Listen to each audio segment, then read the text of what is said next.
Shalom. We moving on to this. Hopefully, this will be the last part. I told you I was going to share some scriptures with you for that can give you a little explanation of what's going on. So you're targeted for success. You were born for success into this world with a purpose. I'll start off with Jeremiah 1:5. Before I formed thee in the belly, I knew thee. And before thou camest forth out of the womb, I sanctified thee. I ordained thee a prophet unto the nations. John 16:12. I have yet many things to say unto you, but you cannot bear them now.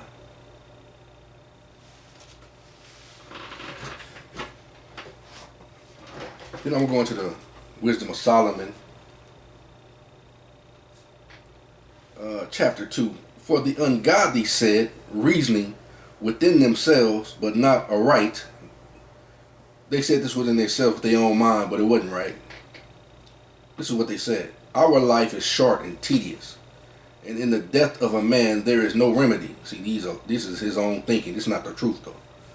Neither was there any man known to have returned from the grave. For we are born at all adventure, and we shall be hereafter as though we had never been. There is a scripture that says in Obadiah, it shall be for them as though they had never been. He told the truth in that one, but that's not for everybody.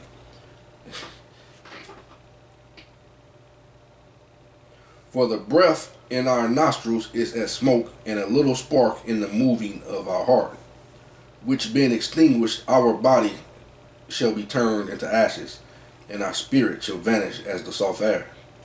And our name, this is what the ungodly say, because this is their portion. And our name shall be forgotten in time, and no man shall have our works in remembrance, and our life shall pass away as the trace of a cloud, and shall be dispersed as a mist that is driven away with the beams of the sun, and overcome with the heat thereof. For our time is a very shadow that passes away. And after our end there is no returning, for it is fast sealed, so that no man cometh again. Come on, therefore, and let us enjoy the good things that are present. See, this is what the gang stalkers are doing. They trying to enjoy the good things of the present because they don't think there's nothing after it. And let us speedily use the creatures like as in the youth. Let us fill ourselves with costly wine and ointments, and let the flower of the spring pass by us. Let us crown ourselves with rosebuds before they be withered. Let none of us go without his part of our voluptuousness. Let us leave tokens of our joyfulness in every place, for this is our portion and our lot in this. Let us, and then this is what they're saying about the people they doing this to. Let us oppress the poor righteous man. And this is not puffed up in saying that, because Abba said, no weapon formed against you shall prosper, and every tongue that shall rise against you in judgment, he shall condemn. He said, you're righteous because he says you're righteous. He's the one that appoints you righteous. So it's not righteousness of yourself. There's no shame in saying you're righteous because you're just repeating what Abba said. Abba said, you're righteous because he said you are. Let us oppress the poor righteous man, and let us not spare the widow, nor reverence the ancient gray hairs of the age. Let our strength be the law of justice, their justice. For that which is feeble is found to be nothing worth. Therefore let us lie in wait for the righteous, because he is not for our turn, and he is clean contrary to our doings. He upbraided us with our offending the law, and objected to our infamy, the transgressions of our education, of their ways. He professes to have knowledge of Yahuwah, Allah, and he calleth himself the child of Yahuwah. He was made to reprove our thoughts. He is grievous unto us, even to behold. For his life is not like other men's. His ways are of another fashion. We are esteemed of him as counterfeits. He abstaineth from our ways as from filthiness. He pronounces the end of the just to be blessed, and maketh his boast that Allah is his father. Let us see if his words be true. Let us prove what shall happen in the end of him. For if the just man be the son of Elo, he will help him and deliver him from the hands of his enemies. Let us examine him with despitefulness and torture, that we may know his meekness and prove his patience. Let us condemn him with a shameful death, for by his own saying he shall be respected. Such things they did imagine and were deceived, for their own wickedness has blinded them. They blinded. Their own wickedness has blinded them. They think they're doing right. They blinded by their wickedness. As for the mysteries of Elo, they knew them not, neither hoped they for the wages of righteousness, nor discerned a reward for the blameless soul. For Elo created man to be immortal, and made him to be an image of his own eternity. Nevertheless, through envy, the devil came death into the world, and they that do hold of his side do find it. They gonna find it. So they think they getting away with it, but they gonna find it because they on the devil's side.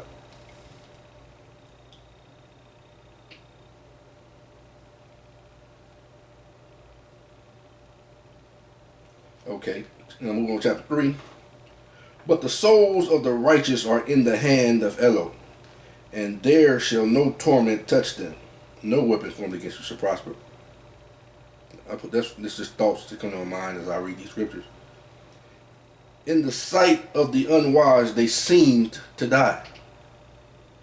See, they think they getting over you. They think they doing you bad. It seemed like you dying to them. And their departure is taken for misery. Oh, look at him, we got him. Oh, look at him, we got him. And they're going from us to be utter destruction, but they are in peace. For though they be punished in the sight of men, yet it is their hopeful of immortality, and having been a little chastened, they shall be greatly rewarded. For Elo proved them, and found them worthy for himself, as gold in the furnace. I've chosen you in the furnace of affliction. And gold, as gold in the furnace has he tried them, and received them as burnt offering.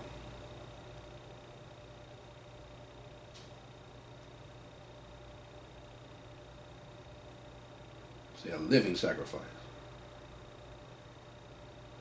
And in the time of their visitation they shall shine, and run to and fro like sparks among the stubble. They shall judge the nations, and have dominion over the people, and there Yahuwah shall reign forever. They that put their trust in him shall understand the truth, and such as be faithful in love shall abide with him. For grace and mercy is to his saints, and he cared for his elect. But the ungodly shall be punished according to their own imaginations. See, this is they're doing this evil out of their own imaginations, and they gather them together, and they saying they're righteous because all the wicked is agreeing with them, and they going forth, so they say we must be right. Because we agreed that they was wrong, that we gotta do this to them. We agreed that, so it's right. This is not what the word said, but that's just my thoughts. So, and I believe that agreed with what he's saying.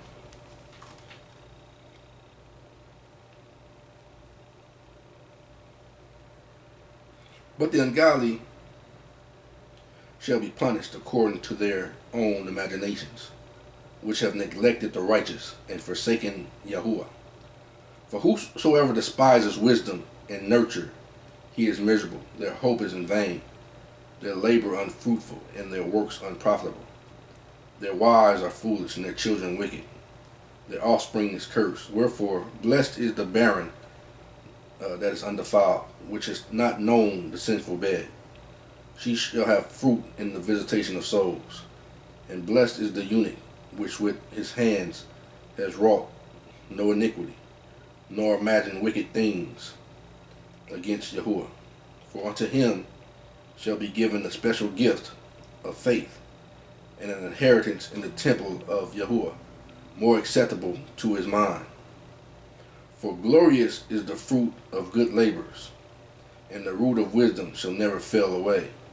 As for the children of adulterers, they shall not come to their perfection, and the seed of the unrighteous bed shall be rooted out. For though they live long, yet shall they be nothing regarded, and their last age shall be without honor. Or if they die quickly, they have no hope, neither comfort in the day of trial. For horrible is the end of the unrighteous generation. So, basically, there's that say, man, he blessed, boy. But he lived like a devil, but he blessed. He lived to be 180. She didn't fulfill her days, so she must be wicked. Our ways are not his ways, and our thoughts are not his thoughts.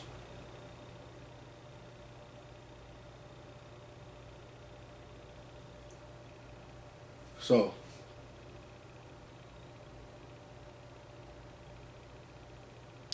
let no man judge you. Let no man judge you. Because man only operates out of the wickedness of his own heart and mind and thoughts. Every man think he's righteous. And then